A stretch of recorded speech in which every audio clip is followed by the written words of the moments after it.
Evropske stavbe porabijo kar 40% energije in ustvarijo skoraj toliko toplogrednih plinov.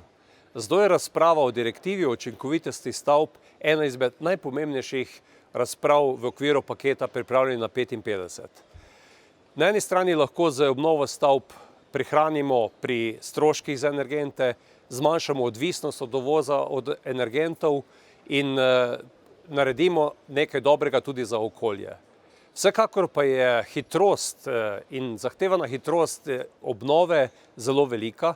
3% stavb obnoviti letno je preveč, kajti v Evropi ni toliko materiala, ni toliko ljudi, ki bi lahko to naredili. Po drugi strani pa bi to tudi ogrozilo predvsem starejšo populacijo, kajti država kot je naša imamo veliko stanovanj v lasti ravno pri starejših ljudeh.